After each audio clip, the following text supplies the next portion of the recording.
Բարիք այսօր Arm-News և Ամեկ Plus հեռուստաընկերությունների համատեղ նախագիծ այո և ոչ կոչվող նախագծի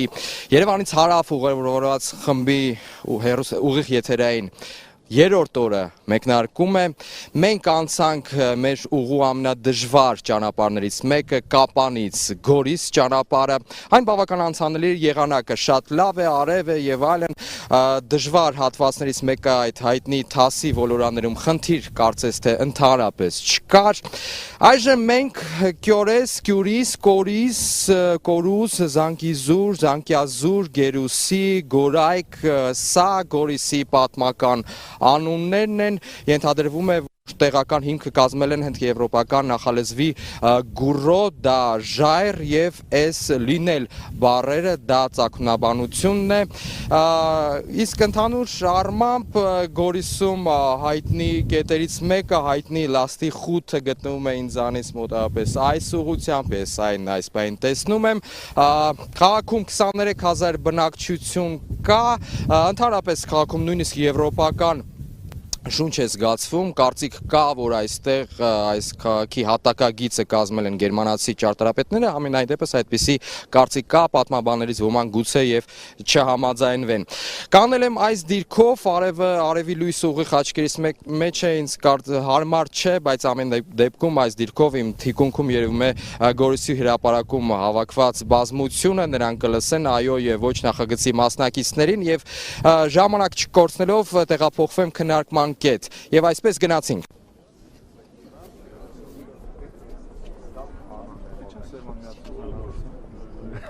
Բարի օր ձեզ, գորեսիցիներ։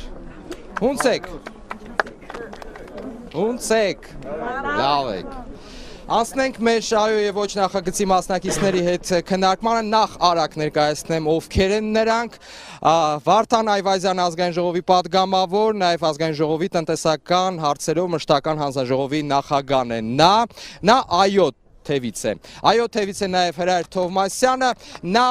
Սահմանադրական բարեփոխումների մասնագիտական հանձնաժողովի անդամ է, այսինքն Սահմանադրության այս նոր նախագիծը կազմողներից մեկն է։ Այո թևից է նաև պատգամավոր, խորհրդարանի պատգամավոր Կարենե Աճեմյանը, նա նաև մշտական հանձնաժողովներից մեկի կազմում է, խոսքը գնում է գիտության, կրթության, սպորտի եւ երիտասարդության հանձնաժողովի մասին։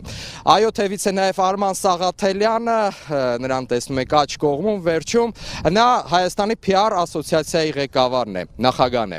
Ասեմ ոչ թևին, սկսեմ ամենաերիտասարդ ներկայացուցիչից Վաղինակ Շուշանյան, նա հասարակական ակտիվիստ է, նրան կհիշեք ամառային այդ ամիսներին Երևանի Բաղրամյան պողոտայի սկզբնամասում ակցիաների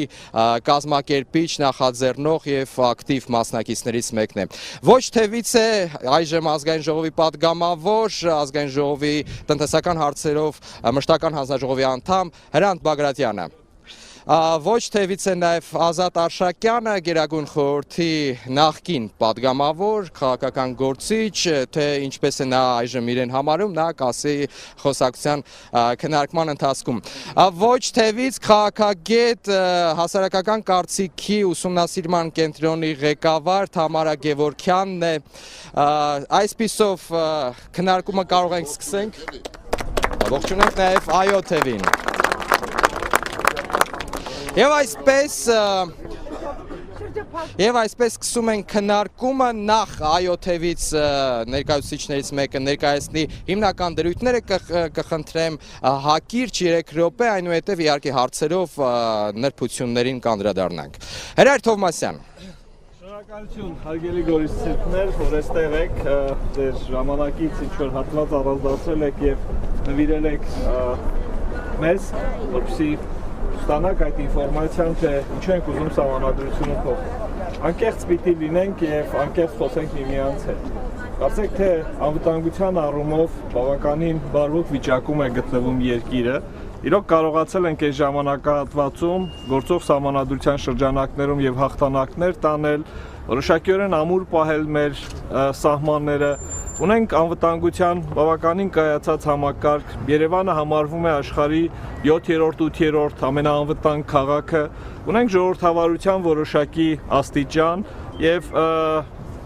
բայց այնուամենայնիվ խնդիրներ ունենք, խնդիրներ բավականին շատ։ Եթե անկեղծ լինենք, ապա պիտի ասենք, որ այս բոլոր ձեռքբերումները նաև պայմանավորված են գործող նախագահի ժողովրդավարության հանդեպ ունեցած, ասենք, պատկերացումներով, որ երկիրը առանց ժողովրդավարության, առանց շուկայական տնտեսության հնարավոր չի առաջ գնալ։ Բայց միաժամանակ այս կառավարման տարիները ցույց են տալիս, որ կան օբյեկտիվ խնդիրներ, որոնք այս կամ այն կերպ պայմանավորված չեն անձերից եւ անկախ անձերից դրանք գոյություն ունեն։ Մենք բավականին արդեն մի քանի օր է, որ այսպես շրջում ենք Սյունիքի մարզում եւ երբեմն բավականին անկեղծ զրույցներ ենք ունենում այո ոչ ճամբարի հետ եւ այսօր երբ որ մենք Ղափանից ճանապարհ գալիս էինք դեպի Գորիս, մենք խոսում էինք Հրանտ Բագրատյանի հետ, իմ կողմից շատ հարգված մի ազնվորության հետ, խոսում էինք 93, 96, 97, 98 թվականների այդ իրավիճակների հետ, հուսով եմ պարոն Բագրատյանը մի օր այդ ամբողջը կգրի, չգիտեմ, իր թույլտվության որոշ դրվագներ կպատմեմ, առանց այսպես կոնկրետացնելու, բայց այդ իրավիճակի նկարագրությունը եւս գալիս էր հաստատելու, որ երկրում բոլոր այն դեպքերում, երբ որ կա խնդիր հանրապետության նախագահի եւ վարչապետի առջեւ, ապա դու կարող ես ոչ միայն փակուղային իրավիճակներում հայտնվել, դու կարող ես նույնիսկ պայթունավտանգ վիճակներում հայտնվել։ Այդ դեպքում կամ պետքա միգուցե շատ լավ աշխատող վարչապետին այնուամենայնիվ հանել աշխատանքից, կամ մոտավորապես այսպես, հա, միշտ ունենալ մի անձնավորություն, որին բոլոր ձախողումները վերագրել վարչապետին, իսկ դափնիները, ասենք, վերցնել հանրապետության նախագահին։ Այսինքն այս համակարգը այդպիսին է եւ այս դեպքում կարող է ստացվել իրավիճակ, ասենք դա գործող սահմանադրությունում է հստակ ամրագրված, ասենք դա տեսնում ենք, որ բոլոր կա հանրապետության նախագահ, որը ունի բավականին լայն լիազորություններ, բայց չկա որևէ պատասխանատվություն, որտեղ ինքը դուրս է որևէ պատասխանատվությունից։ Այսինքն առաջի խնդիրը, որը պետք է լուծել, դա ունենալ այնպիսի իշխանություն, որի լիազորությունների եւ պատասխանատվությունը միմյանց հստակ հավասարակշռված կլինեն։ Չի լինի իշխանության որևէ ճյուղ, չի լինի որևէ պաշտոնատար անձ, որը դուրս կլինի պարլամենտական վերահսկողությունից կամ ժողովրդի վերահսկողությունից։ Գործող համակարգը ունի մի քանի բացեր կամ թերություններ եւս, հա, այս համակարգը երբեմն անվանում են հաղթողը ստանում է ամեն ինչ, իսկ պարտվողը ստանում է ոչինչ, եւ պարտվողին եւ իշխանության գինը մեծանում է եւ երբեմն պարտվողին այլ բան չի մնում, քան թե հետընտրական process-ում բորբոքել ինչ որ կրքեր, մարդկանց հանել փողոց, բախումներ, որը որևէ լավ բան չի կարող խոստանալ երկրի համար։ Հետընտրական այս process-ներում երկրի ողջ քաղաքական կյանքը այդ հետընտրական առաջացած խնդիրները վերլուծելն են։ Հետո մի փոքր ժամանակ է մնում, երբ որ կարող ես մտածել զարգացման ծրագրերի մասին, բայց տեսնում ես, որ քթի դիմաց արդեն նոր ընտրություններն են, իսկ հիշելով, որ հաղթողը ստանում է ամեն ինչ, մենք սկսում ենք նորից մտածել միայն առաջիկա ընտրությունների մասին։ Սա այս համակարգի, կրկնում եմ, լրջագույն խնդիրներից մեկն է։ Եվ սրանով է պայմանավորված, որ առաջին հերթին մենք խոսում ենք հենց կառավարման ձևի փոփոխության մասին։ Մենք ունենք բավականին խնդիրներ հենց իրավունքների եւ ազատությունների մասում։ Երբեմն ամրագրել ենք իրավունքներ, որոնք չեն կարող լինել, որոնք գոյություն չունեն, որոնց ապահովելու համար երևի թե մեզ պետք է Ճապոնիայի, Գերմանիայի, Միացյալ Նահանգների տնտեսությունները միասին վերցված։ Խոսքը վերաբերվում է բնակարանի իրավունքին, խոսքը վերաբերվում է իր եւ ընտանիքի համար կենսապահովման բարելավման իրավունքին եւ այլն, որոնց մենք շատ ու շատ դեռ պետք է ձգտենք եւ հասնենք։ Բայց երբ որ այնտեղ ունենք, այսպես ասած, հա, մերկ իրավունքներ, որոնք կյանքի չեն կոչվում եւ դրա կողքին ունենք իրավունքներ, որոնք պետության պարտականությունն է պետք է ապահովել, ապա խառնաշփոթ է առաջանում, թե արդյոք սա գրել ենք հենց այնպես գեղեցիկ լինելու համար, լավ լինելու համար, մեր եվրոպացի գործընկերներին ցույց տալու համար, թե տեսեք մենք ինչ լավն ենք, մենք որքան մեծ իրավունքներ ունենք։ Սահմանադրությունը դա բարի ցանկությունների գիրք չի, որ այնտեղ ինչ ցանկանում ես գրել, դա իրական մի փաստաթուղթ պետք է լինի։ Մենք հանել ենք այնտեղից ոչ իրատեսական իրավունքները, ավելացրել ենք մի շարք իրավունքներ, դա վնասի հատուցման իրավունքն է, դա վարչարարության փուլում լսված լինելու իրավունքն է, դա երեխայի իրավունքն է, ապաստանի իրավունքն է, որոնք իրականում դրանք հիմնական իրավունքներ են, բայց միաժամանակ այն սոցիալական իրավունքները, որոնց իրականացումը պայմանավորված է պետության տնտեսական հնարավորություններից,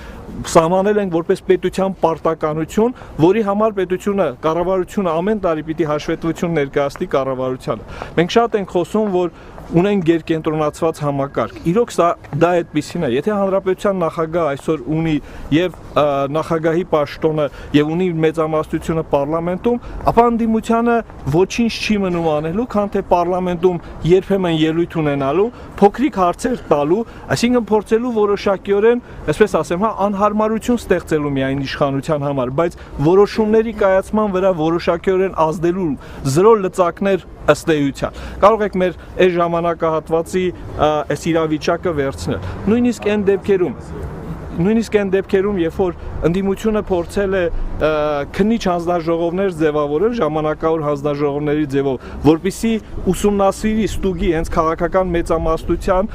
գործողությունները, որոշակի իրադարձություններ, որոշակի փաստեր, մենք տեսնում ենք, որ քաղաքական մեծամասնությունը շատ հանգիստ կարող է դա սահմանափակել։ Մենք այս համակարգը շատ պարարտ հող է ստեղծում, որպեսզի եւ դատական իշխանությունը, եւ ընտրական իշխանությունները, եւ վերահսկիչ ֆունկցիաներ ունեցող իշխանությունները գտնվեն հենց քաղաքական մեծամասնության ազդեցության տակ, հա, եւ այս փոփոխությունները ուղղված են ունենալու հավասարակշռված իշխանություն եւ կապված չեն լինելու, այսինքն մեկ անձի կամքով։ Երբեմն խոսում ենք, որ քաղաքական կամք լինելու դեպքում սա էլ էր հնարավոր, նա էլ էր հնարավոր։ Այսինքն ես չենք ուզում մենք, որ երկրի միայն քաղաքական կամքից է ամբողջը պայմանավորված լինել։ Երբեմն եթե անկեղծ ասեմ, եթե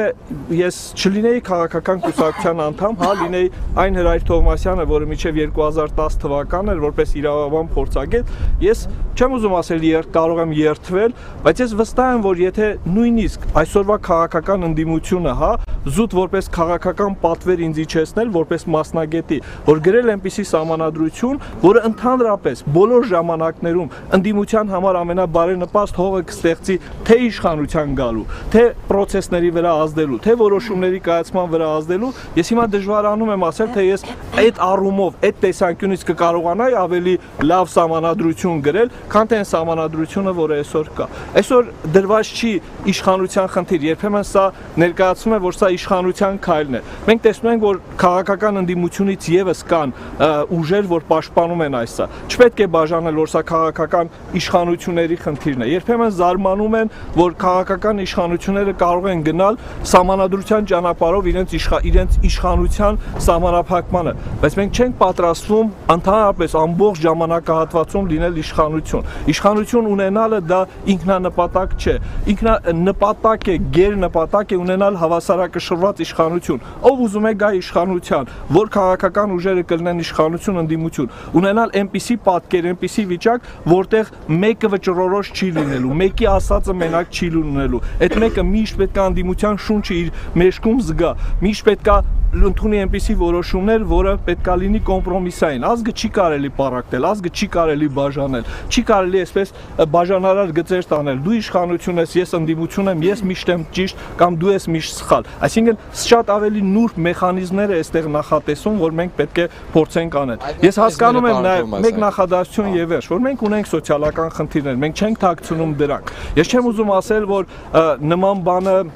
սխալ կլինի, որ այս համանadrության ընդունումից հետո գիտեք բոլոր այդ խնդիրները լուծվելու են։ Չի, այդպես չի, բայց այս փոփոխությունները շատ ավելի արդյունավետ մեխանիզմներ են նախատեսում այդ փոփոխությունների համար, քան թե գործող համանadrությունը։ Թերևս այսքան։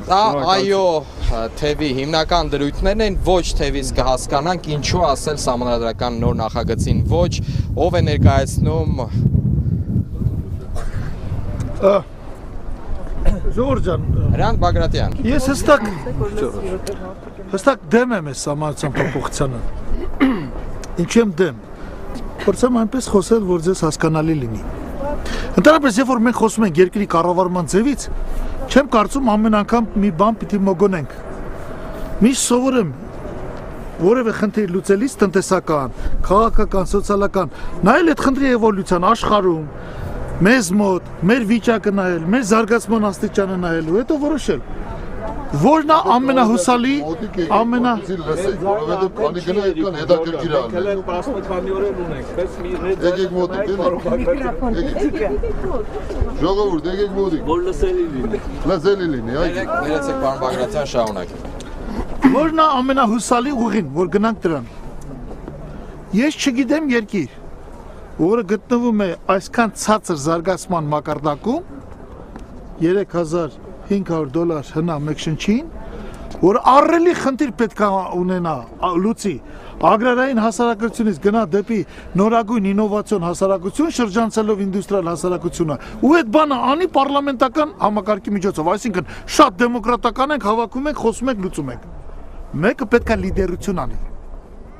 Եվ այդ լիդերը պիտի լինի նախագահան։ Այլ հարց է, որ գործող նախագահան կամ հաջորդը, որ 18-ին գա, իրանք չունեն այդ լիդերը, չեն կարողանում անել։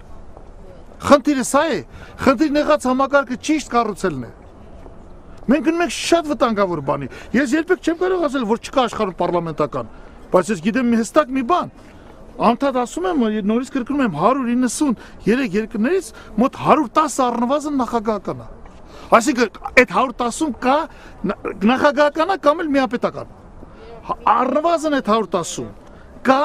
առաջնային մանդատ ունեցող նախագահ, այսինքն որին ժողովուրդն ընտրում։ Հիմա մեզ մոտ դուք երկու անգամ գնում եք ընտրության, ազգային ժողով նախագահ։ Այս համացուն ընդունվել նախագահի ընտրություն չի լինելու։ Իսկ նախագահի ընտրության վաղ ժամանակ մեզ մոտ ստացվում է դիսկուրս։ Երբեմն դա անցնում է սահմանները, երբեմն չի լինում դա կարգավորը, բայց դիսկուրս ասում, պայքար։ Եկող այդպեսին ա եղել 13 թվականի ընտրությունները, 2008-ին, 2003-ին, 98-ին։ Հիմա ասում են դա չլինի։ Հիմա դա սիրուն, գեղեցիկ, իբր պարլամենտական, իբր կուսակցական սպիսակներով կանցնեն մարդիկ, կլինի միայն այդ ընտրությունը ու կորոշեն։ Նախագահ լինելու է։ Նախագահին լուրջ լիազորություն են տվել 23 հոդված, ավելին է գրված սահմանությունում, քան թե կառավարության մասին։ Բայց այդ նախագահան, այդ առելի լիազորություններով արդեն ընտրվելու է մեծամասնության կողմից։ Ուրեմն դառնալու են կուսակցապետություն, հաղթակ կուսակցության։ Առավել ևս, եթե գնում ենք պարլամենտական, որին միևնույն է դեմ եմ։ Մենք չենք գնում մաքուր պարլամենտական։ Աշխարհում առաջին անգամ Հայաստանում կկիրառվի կրկնակի 89 հոդվածով կրկնակի ընտրության ինստիտուտ, այսինքն եթե մեկը լուրջ մեծամասնություն չստանա, կայանում է պարլամենտի երկրորդ փուլ, այն մյուսները, որ քիչ ստացել չեն կարող մասնակցել։ Այդ դեպքում ընտրությունները չեն դառնում համընդհանուր։ Ընտրությունները պետք է լինեն համընդհանուր, ուղղակի, գաղտնի, այս սկզբունքը վերանում է։ Խնդրեմ, մենք հիմա կվիճենք պարլամենտականա ճիշտ է պրեզիդենտականն, բայց առաջարկվածը պարլամենտական չի։ Եվ բացատրությունը թե կլինի ավելի լավ, սխալ է։ Իհարկե ճիշտ է, որ թերություններ կան նախագահականում։ Մենք տեսել ենք այդ թերությունները, մենք տառապել ենք այդ թերություններից, բայց այդ վեճի հակասությունների արդյունքում ծնվում էր ճշմարտությունը։ Այնուամենայնիվ, հանրապետության առաջի 25 տարիների եթե մի կողմ թողնենք այս վերջի տարիների թեր զարգացումները, առաջին անգամ մեր 1600 տարի ի վեր, որ մենք հսկայական մեր հողեր վերադարձրել ենք։ Մենք ինքնուրույն լուծեցինք էներգետիկայի հարցը, հիշում եք մութ էր, ցուրտ էր, հետո լուծեցինք, չէ, մեր ուժերով։ Գործարկեցինք ատոմականը, եղավ։ Երկիրն սկսեց տնտեսությունը քիչ թե շատ բարձրանալ։ Արտագաղթը մի պահ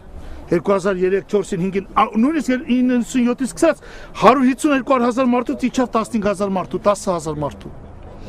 Հիմա նորից բարձրանում է։ Եվ ես կարծում եմ, ես չգիտեմ պետություն, որ իր առջև այսպիսի առելի խնդիր է դնում ագրարային հասարակությունից ցածկել ինովացիոն հասարակություն, որը երիտասարդության բացատրում ենք, եւ դա անել այսպես կոչված կրկնակի ընտրությունների էլեմենտով ինչ-որ պարլամենտական համակարգով, դա անհնարին է։ Այդտեղ վտանգ կա, որ դա բերելու է պարզապես կուսակցապետության։ Եվ խոսքը վերաբերում է հանրապետական կուսակցության իշխանությանը։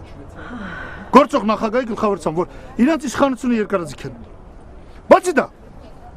մի սիրել եմ ասել, երբեք չի կարելի, պարոն Այվազյան, իրաց չխանգարենք, երբ որ հրայ, Թոմասյանը խոսեց 12 րոպե, 3 րոպեի տեղը, մենք ձեն չանեցինք։ Հրան ջան, ես ոնց կարամ քեզ խանգարել, մենք 15 խոսենք, պետք է 15 խոսենք։ Հաջորդը։ Համաձայն եմ։ Ինքներդ հաշվի առ։ 2 րոպե ավելացնել այոյի կողմից։ Ուրեմն բոլորը դեռ ժամանակ ունենակ խոսելու, պարոն հաջորդ հարցը։ Ուրեմն մենք ուզում ենք մի նոր հասարակություն սարքել, հանկարծ ասում ենք պարլամենտական, բա որ չստացվեց ռիսկերը։ Կամ որ իշխանությունը իրավունք ունի փոխի իր կառավարման ձևը։ Նույնիսկ այն, որ մարդ պարլամենտը բարձրացնում է իր աշխատավարձը, նա իրավունք չունի։ Այսօրվա պարլամենտը կարող բարձրացնի վաղվա պարլամենտի աշխատավարձը։ Այսօրվա իշխանությունը կարող փոխվի այն սահմանությունը, որը կգա 2025-ին։ Սա է կուլտուրան, սա է քաղաքակրթությունը, բայց իրենք փոխում են իրենց համար։ Դե արի հետո փորձում են ապացուցել մեզ, որ չի փոխվում դա իշխանությունը ձգելու համար։ Հասկանում եք։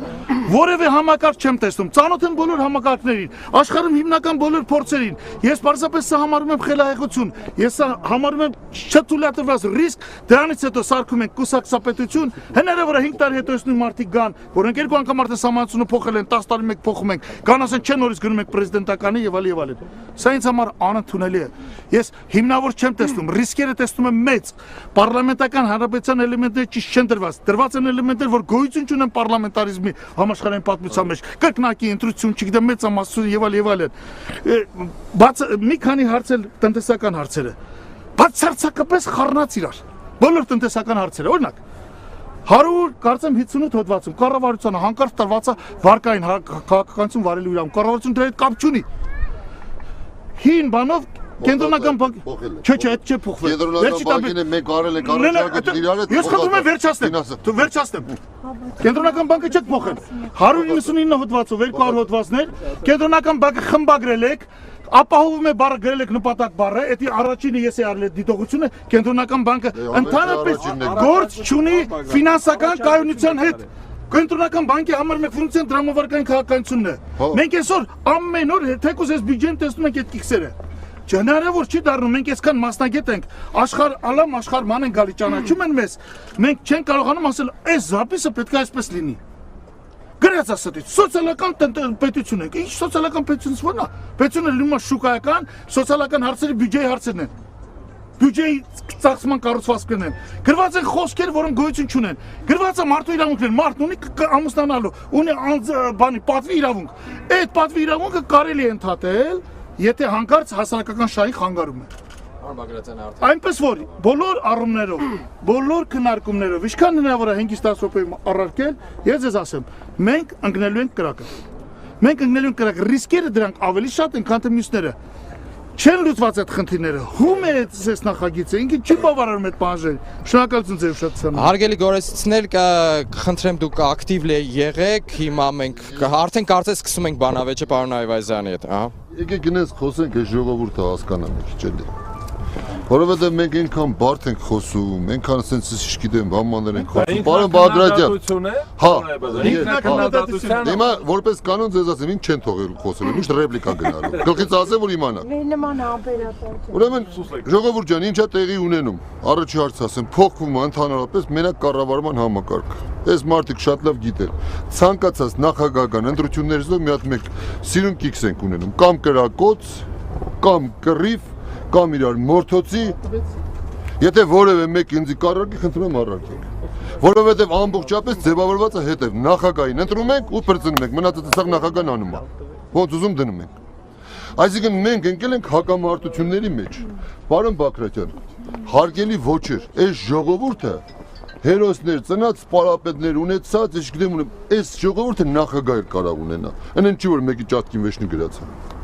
Եկեք հասկանանք, չասենք թե մենք նախագահություն չունենք։ Շատ հանգիստ է, իսկ եթե նախագահություն չունենք, արխենք, դες համար ավելի լավ։ Ուրեմն մենք քաղաքական մեծամասնության ժամանակ չենք կարող մարտնենք, անցկացնենք։ Այսինքն ինչ է ասում էսի, ասում եմ որ գիտեք ինչ կա, նախագահական ինստիտուտը ճիշտ է ընտրվում է, բայց այս ժողովուրդը որ ընտրություն է կատարում, իրար հետ դնեն որոշեն։ Հիմա ես դες օրինակ բերեմ։ Իշքան չարչարվակ, որպեսզի նայիրիտի գործը, հոսանքի գործը կամ որևէ մի գործը մտցնեք, ստեղծեք վերաքննիչ մի հատ քննարկենք ազգային ժողով։ Մինչև քաղաքական մեծամասնություն ձեզի դաբրո չտվեց չարեցին։ Հիմա սահմանադրությունն ինչ է ասում, ասում է տվեք 1/4-ով դուք կարաք վերաքննիչ հանձնաժողով ստեղծեք։ Ում համար են արի։ Հիմա ձերը 50%-ը, այսինքն 130-100 падգամավոր ունենալու պարագայում ձեզի պետք է կամ 131-66 падգամավոր, մինչև մենք չմիացանք, դուք չկարածիք, հիմա ձեզի 25 падգամավոր է պետք։ Սա առաջի խնդիրը, որի համար որ ասում ենք, մենք ասում ենք ընդդիմության դերը բարձրացում է։ Երկրորդը, կարևորագույն պաշտոններ, ինչի մասին որ խոսում ենք։ Նախագահան որոշեց, նշանակում է սաղին, հետո այդ սաղը որևէ մեկ անգամ չեն կարող ասել, որ նախագահան սրա ասածը ճիշտ է, ճիշտ չի։ Ու դրա համար ինքը վերահսկողությունից դուրս է գալիս։ Քաղաքական մեծամասնությունը եթե հանկարծ նախագահականինը դառավ, արդեն վերահսկողության մեխանիզմ չկա։ Հիմա ասում ենք, եկեք միասին իրար հետ անենք, ձեր տանք։ Այնենք չի, որ ընդդիմությունը մերոնք չեն։ Դուք էլ եք մերոնքը, ոչ պակաս հայրենասեր եք։ Պարզապես այս հարցի լուծման մի տարբերակը մենք տեսնում ենք սենց, դուք տեսնում եք սենց։ ասում եք քաղաքական վերնախավ, այսինքն վերջնի պետք է լինի հանրապետական։ Հիմա եկեք թվաբանությանը նայենք, ժողովուրդ։ Հանրապետական կուսակցություն 20 տարվա պատգամավոր է։ Որևէ մեկ անգամ կուսակցական ընտրությունների ժամանակ 35-37%-ից ավել չի տարել։ Հիմա ասում ենք կուսակցական ընտրություն անելու։ Հետո մեծամասնական պատգամավորները ամեն մի տարածք իրանը տարել են 80%։ Հիմա ասում ենք այդ մեծամասնականներին հանում ենք մենք։ Դնում ենք կուսակցությունների, որ այն մի կուսակցություններ կան, դրանք էլ են մերոնքը։ Ասում ենք չէ։ Դու մենք եկել ենք ձեր հարցն եք լուծում, ինչեք դուք մեզի ասում չէ։ Ես սա չեմ կարողանում հասկանալ։ Որ էլ ինչ էր, ինչի մասն եք ասում։ Այվազյան արդեն Ինչ ժամանակը բրծավ, չէ՞։ Բայց շնորհակալ եմ որ չընդհատեցիք։ Մնացած բաներն էլ ասեմ։ Ասում եք, ինչի եմ ասում, գրածա, Ազատ ջան, այնի գիրքերն ես։ Ինչ ես ասում եմ, հենց հիմա վերցնում ես թերթը բացում ես, ասում ես պարոն Այվազյան, էսի սխալ է գրած։ Ֆինանսական կայունության եւ մոնոպոլիաների մասին ես ասում, Հրանտ ջան։ Իրար հետ մենք առաջարկությունն արել ենք, կարող եմ ես հանել դրեմ։ Գրածը որ կենտրոնական բանկը դեռ արդեն մասնագիտական քննարկում, եթե պետք է մասնագետները դնենք քննարկին, որ դա իր խնդիրներից մեկն է, ոչ թե իր հիմնական։ Բան գրած չի։ Չկա գրած խնդիրներից մեկն է նպատակն է։ Չկա գրած խնդիրներից մեկն է հայերեն լեզուն մենք հասկանում ենք։ Սուսն ասեք։ Հրանտ ջան, կանգնեք, ես Գրածը նպատակն է, ասեք։ Ես կյանքում քեզ չեմ վրա։ Դուր համանցություն կարտանք, նախագիծ կար, տվեք կարտանք։ Այս բոլոր մանրուքների մեջ է, այս բոլորը սուտ է։ Ես Հենց հիմնական մեր ելույթը որ հենց ես ելույթ եմ ունենում գովազդ եք միացնում։ Ուրեմն Տվեք համանցության տեքստը կարտանք։ Ես խնդրում եմ։ Այո, հենց որ ասեցիք հերթականական գովազդ միացրին։ Առաջի անգամ Տվեք, չէ, ուրա, այն տեքստը տվեք։ Հրանտ Պարոն Արվազյանն է լսում, մեզ չեն լսում։ լսի Հրանտ ջան Չէ, մենք պիտի ազնիվ լինենք։ Այսպեսի բան ոնց որ Այվազյանն ասում է չկա։ Տվեք սահմանադրությունը կար։ Սահմանադրության մի հատ նախագիծ տվեք կարտանք։ Այդպեսի բան չկա գրած։ Ես նորից եմ ասում։ Իրա այն առաջվա խմբագրական տարբերակում գրած էր հիմնական նպատակ։ Այդպես բան չեն գրած առաջ տարբերակում։ Ես էլ ես ասեմ, հիմնական նպատակը դա նշանակում է կենտրոնական բանկը պետք է զբաղվի միայն դրանով։ Չէր գրած այդպեսի բան։ Լավ, Հրանտ ջան, արի ես ու իրար հետ չվիճենք, այս ժողովրդի Լավ ժամանակը։ վիճենք, ինչ է ես բան թաքցնում, բան չունեմ վիճենք։ Կներեք, թույլ տվեք ես ձեզ ավարտեմ։ Կարելի է ավարտել։ Ես ասեմ որ խանգարել է։ Ավարտել եք, ես արդեն ժամանակից դուրս եմ։ Արի մենք չվիճենք, այստեղից ղափան քանի կիլոմետր է։ Ցանկացած ուղեցույցով մենք կանենք բացենք նայենք։ Թող կարդում եմ։ Պարզապես Թող կարդում եմ։ ասում եմ քեզ գրածը հիմնական նպատակներից փոխվել է։ Նախ ի Նոր խմբագրական ասեցիք նպատակներից մեկը ես հիմա կարդում եմ։ Կներեք, խնդիրը դարել է նպատակ։ Ասեք, խնդիրը դարել է նպատակ։ Այդ ցանկանում հիմա խոսքը փոխում ես Չեմ ընդհանուր։ փոխում, որովհետև այդ խնդիրը կարա լուծի։ Կենտրոնական բանկից բացի էկոնոմիկայի նախարարությունը, կարա լուծի կառավարությունը, կարա լուծի քեշոմրակ մենք կենտրոնական բանկը։ Հիմա լսեք ժողովուրդ։ Կարդա։ Չէ, հետաքրքիր է։ Պիտի ամեն մի դետալ չպիտի խափենք։ Ֆրստը չկա։ Կենտրոնական բանկի հիմնական նպատակներն են գների եւ ֆինանսական կայունության ապահովումը, չկա նպատակներից մեկը։ Ավելի ուժեղացվել է իրեն։ Դրամավարկայինը կարդա։ Կարդա դրամավարկային քաղաքական։ Չէ, ինչի՞ հիմա չես կարդում, քեզ կարդում։ Այ հիմա դու դրամավարկային ինչ կարդում, սուտ խես խոսում արա։ Կանգնեցան ներողություն ստեցի։ Վարդան Այվազյան։ Ներողություն ստեցի, ես պիտի ասես, վերջ։ Արաչի Վարդան Այվազյան։ Պարոն Բագրատյան եմ ասում, Արաչի։ Ես խնդրում եմ պարոն Բագրատյանին միշտ ցույց տալ, էլ ռեկլամ։ Չէ, դու տալու խնդիր չի։ Երբեք չի կարելի սուտ ասել։ Սուտ չի կարելի ասել։ Ուրեմն նայեք։ Ինձ կարամ մեղադրեն ամեն ինչի մեջ, բացի սուտ խոսալու մեջ։ Ես ձեզ ուրեմն բոլորի ներկայությամբ, ովքեր որ կան մասնակիցներ, ես ձեզ խնդրում եմ տվեք, ես ձեզ ուղարկեմ նախնական խմբագրական տարբերակը եւ դրանից հետո ուղարկեմ ուղումները ովքեր են արել առանց ձեր ազգանվան, որտեղ դու առաջարկություն արել եք ընտրել եք։ Իսկ մենք գրավոր ենք արել։ Ինչպես նաեւ հակամենաշնորհային մեջ եմ արել առաջարկությունը։ Պարոն Այվազյան, գրավոր հար 24 կետից մենք այդ առաջարկն արել ենք, դե հետ չեք։ Չի կարելի մարդկանց ապակողնորոշվել։ Հար 24-ը չի։ Facebook-ի էջում կախված է հուլիսի վերջին։ Պարոն Բագրատյան թույլ տանք մասնակիցներից ստեղել է խոսքի հնարավորություն։ Խոսքի հնարավորություն եք տալիս։ Չեմ ասում, Ձեր թիմակիցներից պարոն Ազատ Արշակյանն ենք խոսքի հնարավորություն տալիս։ Խնդրում եմ հակիրճ պարոն Արշակյան, որտեվ հարց կա, առաջինը դուք կպատասխանեք։ Ժողովուրդ, մեր խոսում եք, կամ գովազդ է սկսվում, կամ հակիրճն է սկսվում, ես կաշխատեմ հակիրճ խոսել։ Առաջինը, մեր նպատակը, մենք ինչի ենք եկել այստեղ ոչ ասողներս։ Ձեզ հիմա մենք իրավաբանական, իրավակրթության սեմինար չենք ուզում անցկացնել։ Պարտադիր չի որ դուք բոլորդ լինեք սահմանագրագետ, սահմանադրագետ։ Դրա համար չենք եկել, մենք եկել ենք այստեղ նախ եւ առաջ։ Ձեզ ցույց տանք, որ կարելի է վիճել, հարկավոր է վիճել, հարկավոր է մրցել, հարկավոր է բանավիճել Հայաստանի գովազդա գնում, հանգիստ խոսա, մեկը չի գնում։ Հենց հիմա գովազդա։ Դե լավ էլի, պարոն Բաղրատյան։ Խնդրում եմ մի հատ ուղիղ եթերը միացրեք էլի։ Հենց հիմա Ես ես ասեմ Ucom-ի Arnews-ով եւ Ամեկ Plus-ի կայքով ուղիղ եթերում Ուղիղ եթերում ենք հիմա մենք։ Այո։ Ցույց տամ պարոն Բաղրատյան։ Ուղիղ եթերը ցույց տամ։ Ես խոսում եմ Խնդրում եմ միացրեք։ Հա, պարոն Արշակյան, դուք ձեզ համար եմ խոսում, ժողովուրդ։ Ձեզ համար ես Գորիսի քաղաքացիների համար եմ խոսում։ Նա նայում է աղջիկը որ Գովազդի մասին որ խոսում են, ես դրան կանդրադառնամ։ Ուրեմն դուք իմացեք, մենք եկել ենք ձեզ ցույց տալու, որ իշխանության հետ հարկավոր է վիճել, հարկավոր է պայքարել նրանց դեմ։ Ձեր շահերը դուք պետք է պաշտպանեք, համարձակ եղեք։ Դա իհարկե վտանգավոր է։ Գովազդ է մտնում մենք, որ պետական միջոցառման ենք մասնակցում, մեր ծրագրի մեջ գովազդ է մտնում։ Խանգարում են, պետք է խանգարեն։ Մենք պետք է չեն խանգարում, շատ լավ, ներողություն, ուրեմն չեն խանգարում։ Չեն խանգարում, ամեն ինչ կարգին է։ Մեկով, այո, Շատ պարտադիր։ լավ, որ կարգին է։ Առաջինը, եղեք համարձակ, մեկով։ պայքարեք ձեր շահերի համար։ Ժողովրդավարական երկրում վիճելը, բանավիճելը օրենք է, կարգ է, նույնիսկ պարտադիր է, ճշմարտությունը գտնելու համար հարկավոր է վիճել եւ պայքարել։ Դա մենք պետք է անենք, պարոն Այազյան, ձեզ նվեր, այս գաղափարը։ Զգացված եմ այդ նվերների համար։ Հաջորդը, նորից վեճի մասին խոսենք, մեր հարգելի պարոն Թովմասյանը հրաշալի բաներ պատմեց ձեզ, իմացաք, լսեցիք։ Ես ուզում եմ ասել, երբ որ հղում էր կատարում Բագրատյանի ժամանակներին, ես ուզում եմ մի նախադասություն, մի բանով, ես դեմ չեմ ձեր ելույթին, շատ հաճելի էր, ես միշտ ամեն անգամ մեր հանդիպման ժամանակ ես դա հաճույքով լսում եմ, ուրեմն հղում կատարվեց Բագրատյանի ժամանակներին, ես ուզում եմ ասել, որ տեսնում եմ նաև մարդիկ, որոնք սովետական միությունը հիշում են, կան երիտասարդ մարդիկ, նրանց համար եմ ասում, բայց սովետական միությունում հիշողները կարող են դա հաստատել, սովետական միությունը գորիսեցիները չեն քանդել, Սովետական միությունը իր պատճառներով փլուզվեց։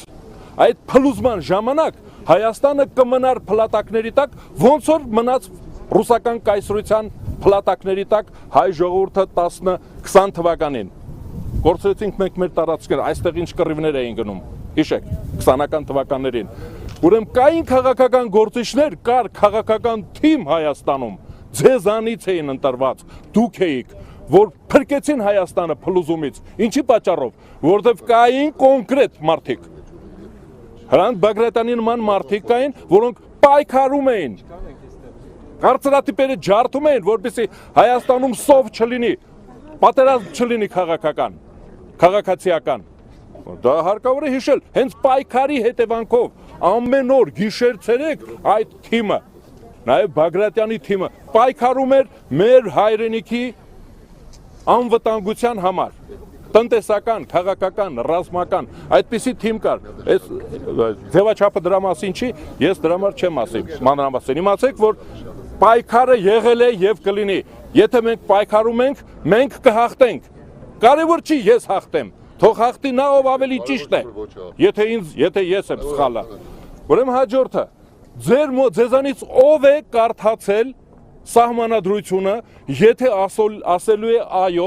խնդրում եմ թող ձեռք բարձրացնի, ով է կարդացել սահմանադրությունը, նոր սահմանադրությունը, խնդրում եմ ձեռք բարձրացրեք։ Ով է հինը կարդացել։ Չէ, ինձ հետաքրքրում է նորը, դուք կարդացել եք նորը։ 2005-ին, Այսպիսի գրքույկով դուք կարդացել եք գրքույկ սահմանադրությունը։ Ես ձեզ ասում եմ, հին սահմանադրությունը տպվել է կես միլիոն օրինակով։ Պետությունը տպել է կես միլիոն օրինակ։ Ուրեմն կես միլիոն օրինակ տպվել է, մարդիկ իրան ձեռքում, դու ձերանից մեկը թող բարձրացնի նոր սահմանադրությունը, դա պետական փաստաթուղթ է, ինչպես դրամը, ինչպես գերբը, սահմանադրությունը, Դա հիմնական օրենքն է։ Այնտեղ չի կարելի մատիտով լրացումներ անել։ Պարոն Աշակյան, ներեցեք ավարտին հասրեք ձեր միտքը, որտեղ արդեն ակտիվանում են։ Սահմանադրություն, մի հատ ցույց տվեք։ Դրա վրա կարդացեք ինչ է գրած։ Դա սահմանադրության, դա սահմանադրության պետական օրինակը չի։ Սա սահմանադրության օրինակը չի։ Սա գովազդային թուղթ է, գովազդ է, ոնց որ կոկա-կոլան, որ ասում են կխմեք կառողջանաք, ամեն ինչը, մեր պետությունը ձեզ չի հարգում, Պարոն Բագրատյանը գովազդից դեք ինչ աղմուկա, մեր պետությունը ձեզ չի հարգում, ձեզ բանը ասում այո ասեք, պետությունն ասում, ու չի տալիս ինչին պետք է այո ասեք, չկա ձեր մոտ Սահմանադրության օրինակը չունեք,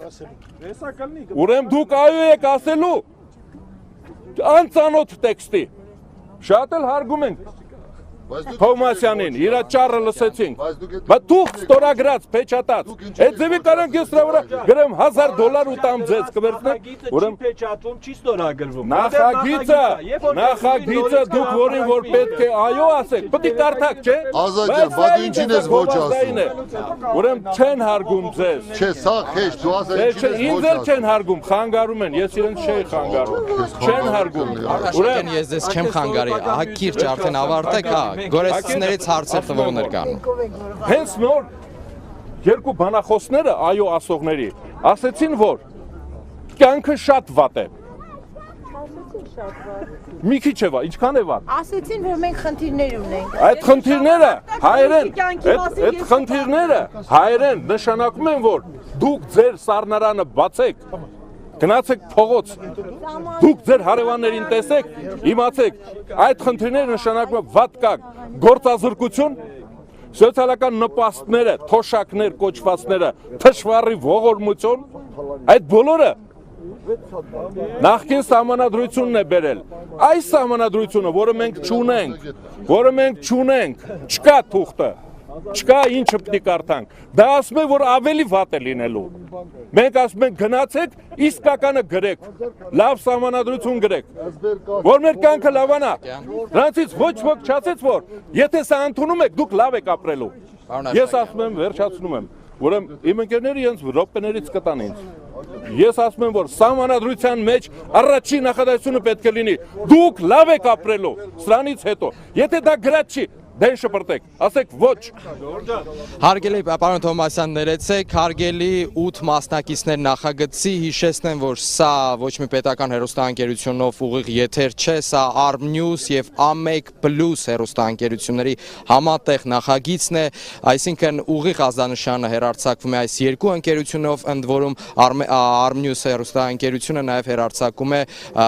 Ucom այս ֆորմատով, այդ կաբելային հեռուստաընկերության միջոցով ուղիղ եթերում մեզ դիտում են առավոտից երեկո բոլոր մեր եթերները։ Գովազդ որպես այդպեսին չի մտնում։ Փորձենք, պարոն Աշակյան, փորձենք։ Հարգելի գորիսեցիներ եւ հեռուստադիտողներ, եթե ես սխալվել եմ, ներողություն եմ խնդրում, եւ շնորհակալություն Armnews եւ Amek+ հեռուստատեսությանը, որ հնարավորություն է տալիս, որ մեր պետությունը քնածել մնա եւ խռմփոցը մենք լսում ենք։ Սա պետք է պետությունը աներ, ոչ թե Armnews-ը, շնորհակալություն Armnews, Amek+ շնորհակալություն, հարգելի տեխնիկական կազմի, այս կազմակերպողներին շնորհակալություն։ Ամոթ պետությանը, որ սա չի անում։ Մի անգամ ասեք ամոթ, որ մենք վատ ենք ապրում։ Լավ, պարոն Աշակյան, պարոն Թովմասյան, ձեզ կխնդրեմ շատ կարճ։ Եվ երբ որ Չի կարելիները անում եմ։ Ես ասում չի կարելի։ 20 րոպե կխնդրեմ մեկ անգամ խնդրենք մյուս մասնակիցներին էլ ակտիվացնենք գորեսեցիներին։ Դավիթ 15 վայրկյանով Շատ կարճ, խնդրում եմ։ Նախընտրական քարոզչություն պետությունը չի կարող անել։ պետությունը արգելված է պարզապես։ Ես ու դու էլ ենք, չէ՞ դու ես։ Կարդացեք, պարոն Արշակյան, ես ձեզ կհորդորեմ, կխնդրեմ հանրաքվեի մասին օրենքը նայել եւ տեսնել, թե նախ քարոզչությունն ու իրազեկումը ինչ է Իրանից ներկայացնում եւ արդյոք պետությունը ինչ ունի այնտեղ անելու։ Պետությունը տպագրել է 15000 օրինակով, մոտ օրերս դա շատ ավելի մեծ քանակությամբ կտպվի պաշտոնական տեղեկատվում։ Մոտ օրերս իսկ դա հայարվում է։ Ստե ասում են այո, հետո բացում ասել է, բա ես ինչ եմ ասել այո։ Հիմա ասում ենք պետությունը ամեն օր հանրային տելևիզորով նայում եք Facebook-ում ինչ ձեզ մոտ լայք գրեցին, դե դել կարդացեք ախր։ Ինչ բան անում։ Խոսեցեք ֆորում նայում եք լայք տվի դե լայք տվի։ Պետովասանձեր ներողամտությունն եմ խնդրում հարգելի մասնակիցներ, ովքեր դեռ խոսքի հնարավորություն չեն ունեցել, ովքեր արդեն խոսել են, խնդրում եմ հնարավորություն, պարոն Արշակյան, հնարավորություն տանք, հնարավորություն նաև ձեր թիմակիցներին, ով չի խոսել, բայց մինչ այդ հարց ունի գորեսիցներից մեկը կպատասխանեն, ովքեր որ մասնակիցներից ովքեր դեռ չեն խոսել։ Խնդրեմ, ներկայացեք եւ արագ հարցրեք։ Անդրանիկ Բաղդասարյան, Հայ ջուրմուղ գոյու ՓԲ շահագործման ծառայության պետ։ Նոր սահմանադրությամբ կրճատվել են Հայաստանի Հանրապետության նախագահի լիազորությունները։ Ինչ լիազորություններ է ունենալու նոր սահմանադրությամբ մեր նախագահը։ Հավանաբար պարոն, չէ, պարոն Թովմասյան, ով կարող է այո։ Մասնագիտական ղեկավար ինքն է, դու ինչ կասես։ Փորձեմ Հակիրճ, խնդրում եմ։ Նախագահը այսօր ունի գործադիր իշխանության ոլորտում լրջագույն լծակներ, մասնավորապես նա է իրականացնում արտաքին քաղաքականության, պաշտպանության եւ անվտանգության ոլորտում քաղաքականությունը։ Եթե իհարկե ինքը ունի մեծամասնություն պարլամենտում, ամբողջությամբ ինքն է իրականացնում։ Նոր նախագծով նախագահը այլևս գործադիր իշխանության կրողը չէ, այլ առավելապես նա հավասարակշռող, զսպող եւ ազգի միասնականությունը մարմնավորող մի մարմին է, որի հիմնական առաքելությունը դա սահմանադրության պահպանմանը հետևելն է։ Որպես ինքնուրույն լիազորություն այստեղ բացառապես թե կառավարության որոշումների, թե օրենքների սահմանադրական դատարան դիմելն է, որպեսզի նրանց միջև ընդունվելը, միջև ուժի մեջ մտնելը, սա հիմնական առաքելությունն է, որ ինքը իրականացնում է ինքնուրույն։ Մնացած լիազորությունների մենք բաժանում ենք երկու խմբի, հա, հիմնականում արարողակարգային լիազորություններ, ասենք դեսպաների ընդունում, հավատարմագրերի ընդունում եւ այլն, եւ երկրորդ խումբը դա այն լիազորություններն են, որը հանրապետության նախագահը իրականացնում է միայն կառավարության առաջարկությամբ կամ վարչապետի առաջարկությամբ։ Դա կլինի համաներումը, դա կլինի ներում շնորհելը, դա կլինի բարձրագույն զինվորական կոչումները, դա կլինի բարձրագույն պետական կոչումները, թե կլինի որևէ նախարարի նշանակում։ Այսինքն ինքնուրույն որևէ լիազորություն նախագահը չունի, բայց կա մեկ կարևոր լիազորություն, դա ուղերձով դիմելն է։ Եվ այդ ուղերձով ազգային ժողովին դիմելու դա կարող է լինել համապետական նշանակության հարցեր, հանրությանը հետաքրքրող հարցեր, որովհետև նախագահը վեր կուսակցական է, այսպես չասեմ վեր քաղաքական է, հա, բայց կուսակցություններից վեր կանգնած մի մարդ է, որը շատ իր համար անձնական քաղաքական դրդապատճառներից ելնելով չպետք է որ այդ քայլերին գնա կամ այդ որոշումները կայացնի եւ պետության ազգի համար կարևորագույն հարցերով նախագահը դիմում է ազգային ժողովին ուղերձով եւ դա պետք է այդ ուղերձում բարձրացված հարցերը պետք է դառնան ազգային ժողովի քննարկման Հնարավորություն տանք պարոն Արշակյան։ Տիկին Գևորգյան խոսել են, ոչը չասի։ Ուրեմն ըստ սահմանադրության նախագահը պետք է լինի անզավակ եւ անծնող։ Ոչ մի բան չունի։ Պատասխանատվություն չունի։ Պատասխանենք հարցին ուղված։ Դուք պարոն Բագրատյան, թե Տիկին Գևորգյանը։ Եթե նախագահի լիազորությունների հարցը Թամար ջան, կարող ես պատասխանել, շատ նուրբ հարց կա, որովհետև հրերը մաքուր կիսա ճշմարտություն ասեց։ Ձեր հարցը շատ նուրբ հարց է, շատ բարդ։ Պարոն Բագրատյան, Գործող իրար գնահատական չէ, ես կսկսեմ ձեր ասածներին գնահատական։ Իմ կարծիքով կեսն ես ասել, լրիվ չես ասել միջև։ Այո։ Նախ եւ առաջ նոր սահմանությամբ հանրապետության նախագահան պետության գլուխն է ինչպես այսօր։ Պետության գլուխն է։ Ինչ գլուխ։ Մենք պատասխանում ենք ֆորմալ է, ֆորմալ բառ չկա սահմանության մեջ։ Մեկ։ Երկրորդը, նոր սահմանադրությամբ, այո, նախագահի ինչ է որ ոչ մի բան չի անում։ Վարդան ջան, արի միջամտի։ Չէ, չեմ միջամտում, ասում եմ։ Ես անգլիայի թագուհի բան չի անում։ Դու անգլիայի թագուհի ինստիտուտը չգիտես։ Անգլիայի թագուհի ինստիտուտը չգիտեք, անգլիայի թագուհի պրեմիեր-մինիստրը չի նշանակի։ Հաջորդը Չէ։ Հրանտ կոյեշը խրուստալը։ Հսկայական լիազորություններ ունի ձեր ֆորմալ նախագահը։ Ինչ ունի։ Հսկայական Ինչ լիազորություններ։ Այս չեն թողում խոսենք, որպեսզի բան չանեն։ Հակիրճ, պարոն Բագրատյան, Հակիրճ, երկրորդը։ Այսօրվա նախագահան իմ հաշվելով ունի 22 հիմնական լիազորություն, նորը ունի 38։ Երրորդ, ես ընդունում եմ, որ շատ հարցերում նոր նախագահան առաջարկը ստանում է վարչապետից։ Բայց ստանալը առաջարկը վարչապետից կարա անի, կարա չանի։ Ես հեսա ասեմ էլի։ Միանշանակ է, չի գրած դա։ Գրած է պարոն։ Մի քանի դեպքում գրած է իրավունքի ուժով։ Այո, Մի քանի դեպքում։ Ավելին, այսօրվա նախագահան ժամանակավորապես, եթե պարլամենտում լավ մեծամասնություն չկա, կարա ժամանակավորապես դատախազի նշանակի 74, 75 հոդվածներում, 70 կարծեմ 8-ում թվակած պաշտոնը դատախազնակենտրոնական բանկի նախագահն է։ Ուրեմն, երբ որ պարլամենտում մեծամասնություն չկա, հետաքրքիր բան է մտածված։ Եթե հանգարց ընդդիմությունը 17 թվին պարլամենտը կրի, ինքը իմաստ ունի իր կրելը, եթե ինքը 70-30 հաղթի, 80-20։ Եթե ասենք 55-45-ը կրում կամ բան, ինքը խնդիրներ ունենում։ Դիտման մտածված է այնպես, որ նախագահան երբ որ պետքա լավ է լիազորություն ունի։ Եվ այդ առելի լիազորությամբ նախագահին պարլամենտական մեծամասնությամբ եք ուզում ընտրենք։ Դուք չեք ընտրում։ Իրանք են իրար մեջ ընտրում։ Իրանք են իրար մեջ ընտրում։ Սա առաջացնում է մեր վրդովմունքը։ Բացատրությունները որ տրվեցին, մենք համարում ենք ոչ ճիշտ։ Կիսա։ Դուք եք ասում եք, մեր մոտեցումն սա է։ Եթե նախագահ կա, то նորմալ նախագահ լինի։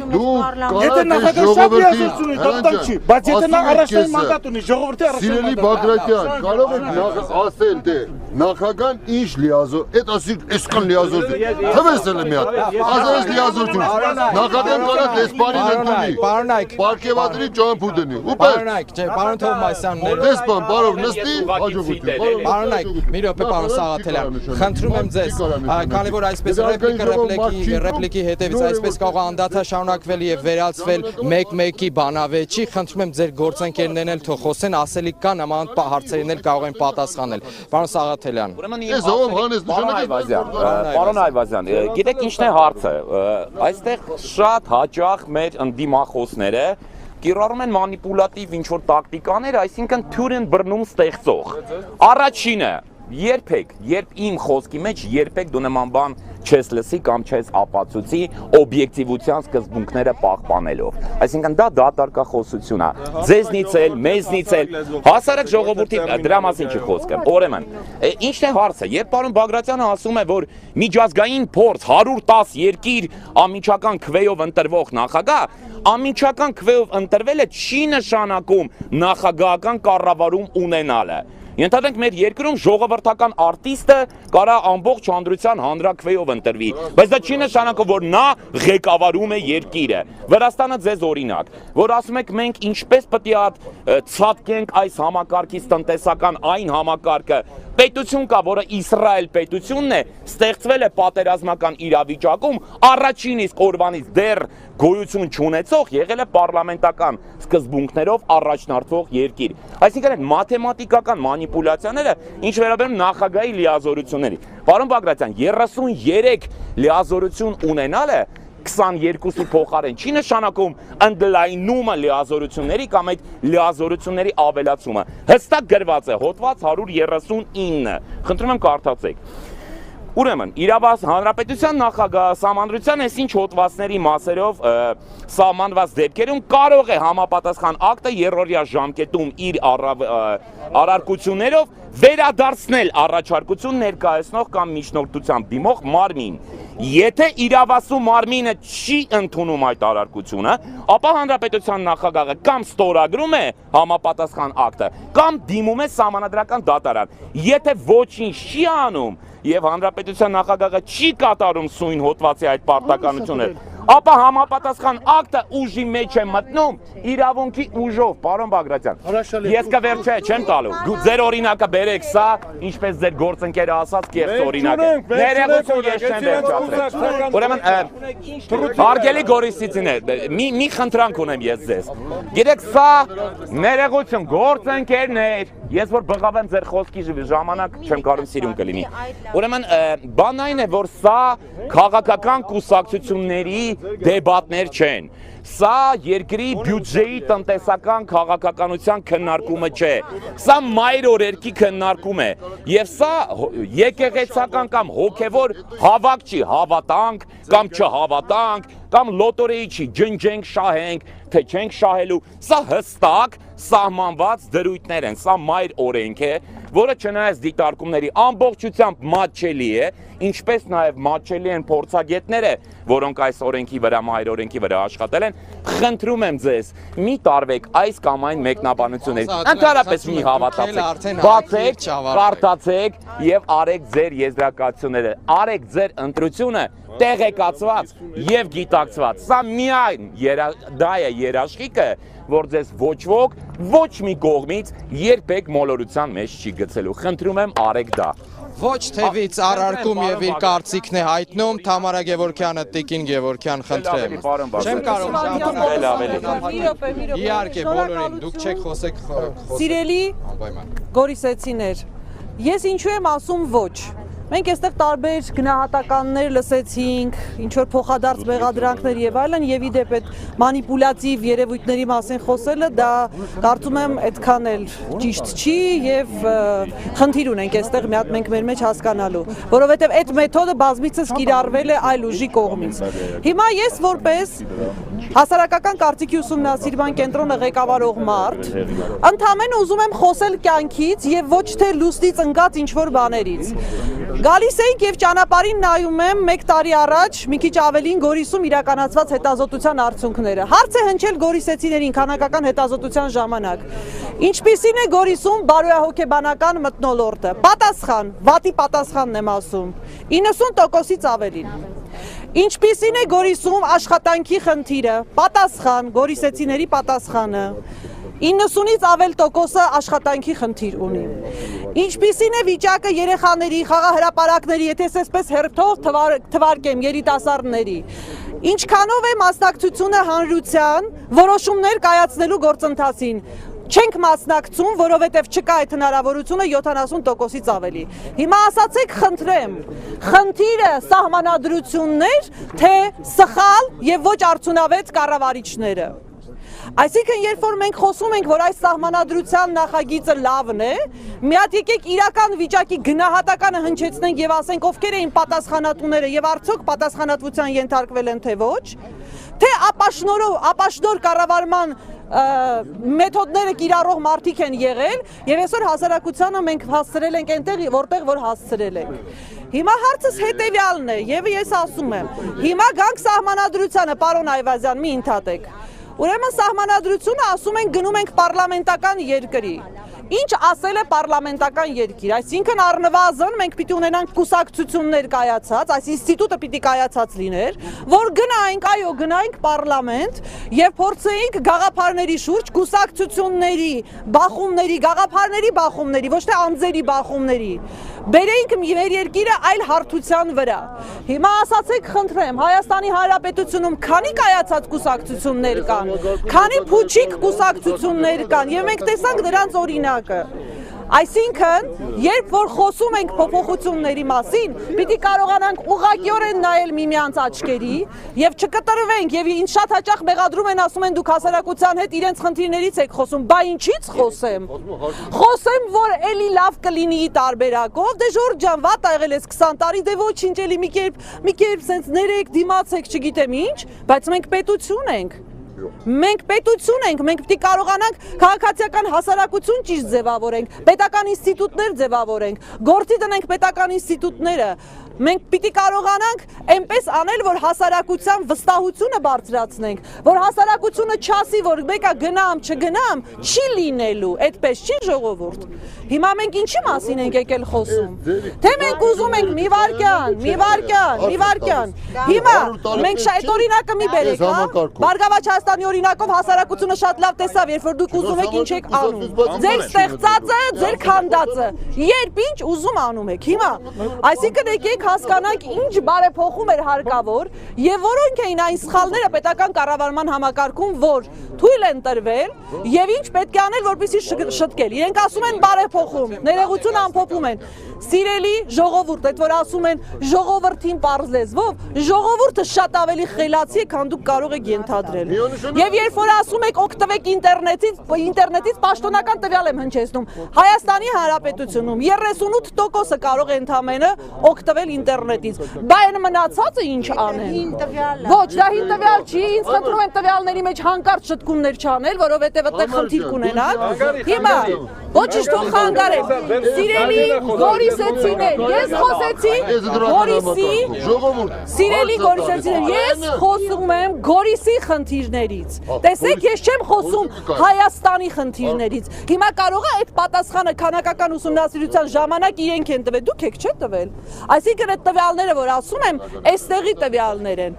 Նախ շնորհակալություն, որ դուք իսկապես այս ծանր ձեր եւ աշխատանքային եւ կյանքի եւ այս, չգիտեմ, որ կորցրել եք շատ հույս ու հավատ, նախ ուզում եմ ասել, որ եկեք լավ նոտայով ավարտենք։ Մենք ուզում ենք արդար, ուժեղ ժամանակակից պետություն կառուցել։ Եվ որպեսզի կարողանանք իսկապես դա անել, մեզ հարկավոր է, որ հասարակության մոտ վերականգնվի արդարության, վստահության, ապահովության զգացողությունը։ Մնացածը յուրաքանչյուրը տունեք ձեր ընտրության կամքը եւ յուրաքանչյուրը միևնույն է պատասխան ենք տալիս մեր արարքների համար։ Շնորհակալություն, եթե էմոցիոնալ եք շատ, ներողություն եմ խնդրում դրա համար, բայց իսկապես մարդկանց հետ պիտի խոսենք իրենց կյանքի մասին, այլ ոչ թե այ որ սենց անենք, երևի լավ կլինի։ Շնորհակալություն։ Պարոն Սաղաթելյան, մի վարքյան։ Տեղական ինքնակառավարման մարմինների ընտրություն չի։ Գնահատականներ մի տվեք։ Մի Ես վարքյան։ փաստում եմ, սա տեղական ինքնակառավարմանի ընտրություն չի։ Սահմանադրությունից բան ասեք, ինչին եք դեմ։ Սահմանադրությունից դուք այնքան եք ասում։ Ինչին եք դեմ սահմանադրության մեջ։ Նայք, խնդրում ենք։ Կան մարդիկ, Վաղինակ Շուշանյանը եւ Կարինե Աչեմյանը դեռ չեն խոսել։ Պարոն Այվազյան, պարոն Այվազյան, պարոն Այվազյան։ Մենք մի շաբաթ նախագահի կողքին են ասում ցավը։ Տիկին Աչեմյան։ Իր ասելը պետք է սպասել։ Առարկությունները նաև հարցում։ Նախ շնորհակալ ենք, որ եկել եք մեզ հետ հանդիպման։ Ես որևէ հուսահատ դեմք այստեղ չեմ տեսնում։ Մեզ անverջ մեղադրում են, որ մենք սոցիալական խնդիրների մասին ենք խոսում։ Ես պատգամավոր եմ, եթե դուք որևէ հարց սոցիալական բարձրացնում եք, ես անպայման պիտի տեղ հասցնեմ։ Գիտեք, ես որևէ հիմնավորում ոչի չլսեցի, բայց ես տեսնում եմ, որ նույնիսկ մեր պատգամավոր գոլեգան ուզում է ամեն կերպ պարլամենտի հեղինակազրկել, կան երկրներ, որտեղ պարլամենտը դա ամենակարևոր մարդկանց համար ինստիտուտն է եւ իրենց ընտրած պատգամավորը ամենահեղինակավոր մարդը։ Այս ճանապարհով մենք ուզում ենք քաղաքական մշակույթը ձևավորել, ուժեղացնել եւ եթե առաջնային մանդատը տրվում է պարլամենտին, ուրեմն ձեր համար էլ պիտի պարլամենտը եւ ձեր պատգամավորը լինի ամենակարևոր մարդը, որը ձեր հարցերը բարձրացնելու է եւ անպայման առաջ է տանելու։ Իսկ այդ ճանապարհով մենք կարող ենք գնալ միայն եթե ընդունենք նոր սահմանադրությունը։ Այո, առանց ջրի մենք լողալ չենք կարող սովորել։ Մենք պիտի անցնենք այս ճանապարհը եւ ես համոզված եմ, որ կարող ենք այնպես անցնել, որպեսզի մեր բոլոր խնդիրները աստիճանաբար լուծենք։ Նախ ես երջանիկ եմ, որ այսօր Գորիսում եմ։ Ուզում եմ ձեզ ասեմ, որ դուք աշխարհի ամենալավ հողերից մեկում եք ապրում, որ դուք իհարկե ունենալով խնդիրներ, բայց ոչ այդքան, ինչքան Տիկին Թամարան ներկայացրեց։ Պիտի անպայման դրանց մասին բարձրաձայնեք, բայց սիրելի ժողովուրդ, երբ ես դարձել եմ պատգամավոր, տարիներով ուսումնասիրել եմ տարբեր երկրների փորձը եւ ինձ համար պարլամենտական երկիր ստեղծելը երազանք է եղել։ Ես նույնիսկ չէի կարող ենթադրել, որ այդ երազանքը կարող է այսքան շուտ իրականանա։ Ես համարում եմ, որ դա մեզ համար ամենակարևոր, ամենաժողովրդավար, ամենաառաջադեմ ուղին է եւ ես համարում եմ եւ ձեր աչքերում տեսնում եմ, որ դուք անպայման այդ ուղով եք գնալու։ Մենք այստեղ չենք վիճում, մենք պարզապես ձեզ խնդրում ենք, կարդացեք անպայման, որևէ գիտակից մարդ այդ փաստաթղթին չի կարող ոչ ասել, որովհետև այնտեղ գրված են բոլոր չէ, ես ուզում եմ պարզապես ես ձեզ չեմ խանգարել, ես ձեզ չեմ խանգարել, ես ասում եմ, որ մայր օրենքը առաջնային օրենք է, մայր օրենքը ամենակարևոր օրենքն է, եթե դուք կարդաք եւ ուշադիր ընթերցեք եւ ոչ ասեք, ես համաձայն եմ, գնացեք ասեք, բայց դա տեղի չի ունենալու։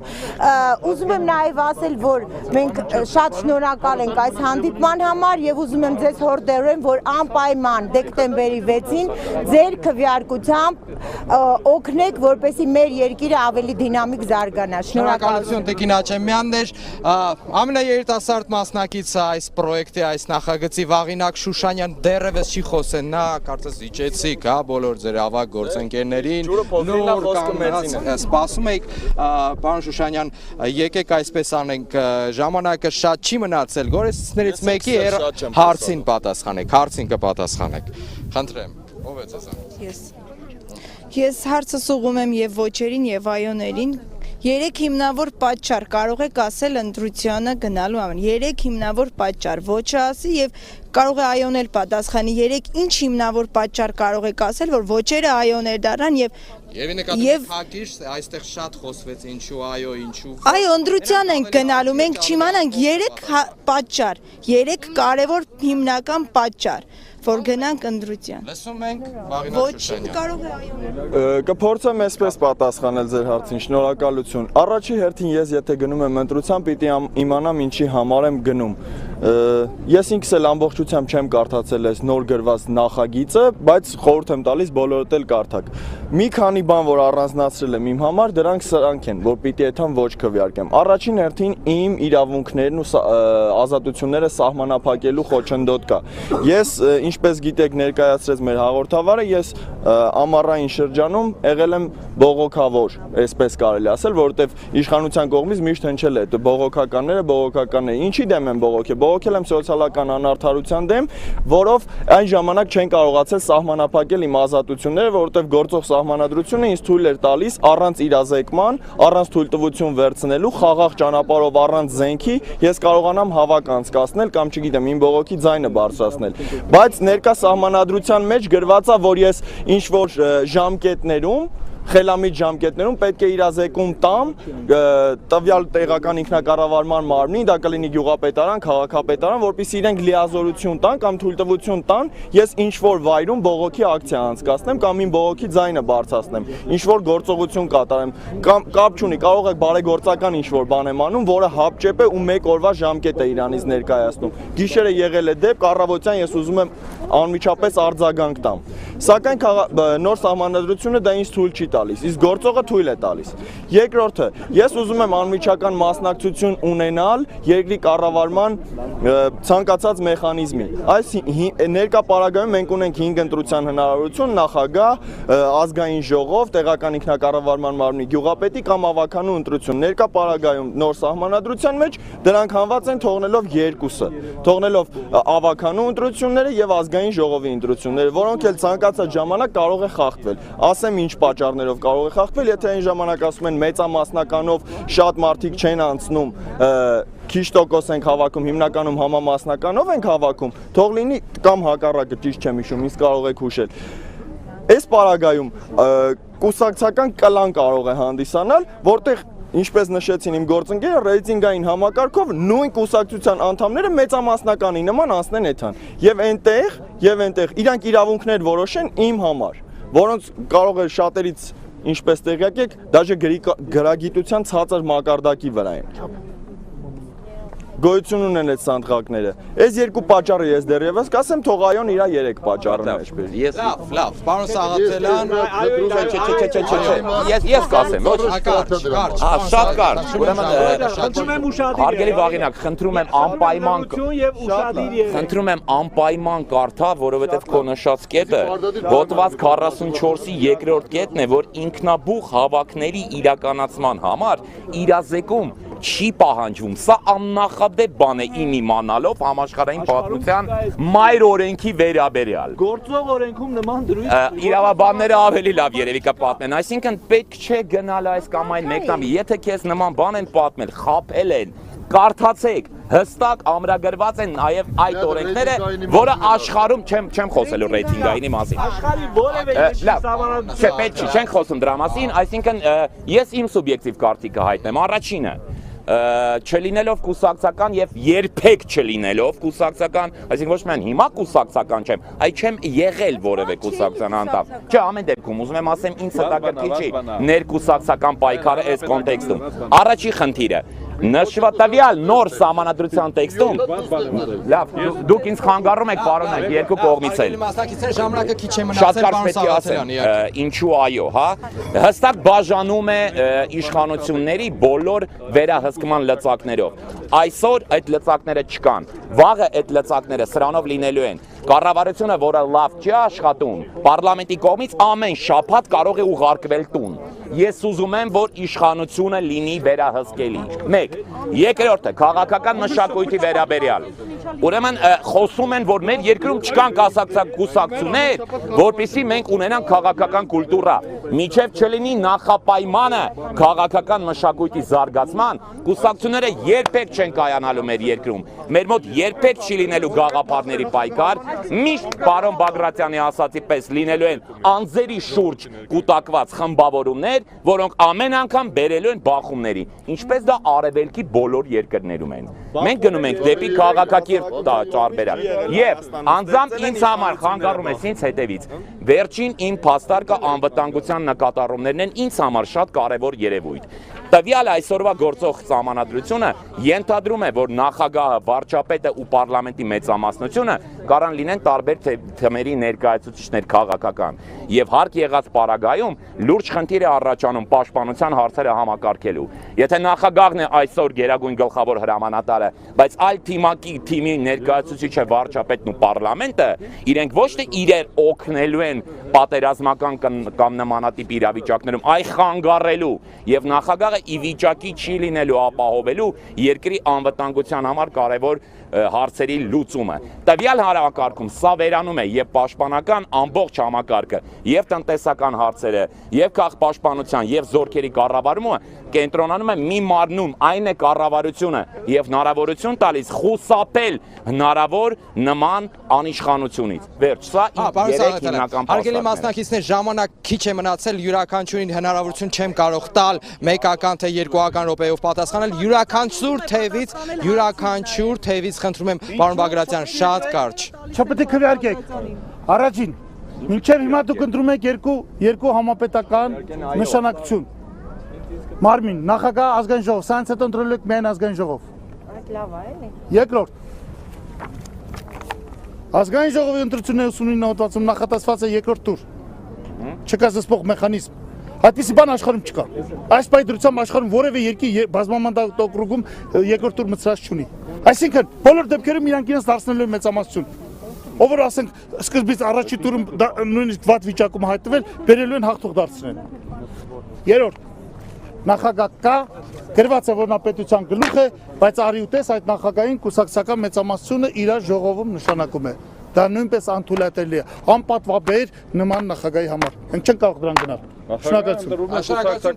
է այո թևից պարոն Թովմասյան կարճ, հակիրճ դուրս են գալիս։ Եվ նախագահ են ընտրում եւ պարլամենտ են ընտրում։ Գերմանիայում ընտրում են մենակ պարլամենտ։ Ասենք որտեղ են լավ ապրում։ Որտեղ պարլամենտը երկու պալատ երբ որ դուք խոսում եք ես չէի խանգարում։ Մոտարապես պարոն Բագրատյանի ասածը հետեւյալն է, երկու հատ այսպես չաշխատող մոտորը խփած, անվադողեր չունեցող, արգելակի համակարգ չունեցող երկու հատ Ժիգուլի ունեք։ Հիմա ասում են լավ, այս սրանցից ոչ մեկը չի աշխատում, անեք այս մեկը ձեզ տանք։ Չէ, ասում ա, գիտեք, այն վաղ երկու հատ ուներ, հիմա մեկ հատ է, հա։ Հիմա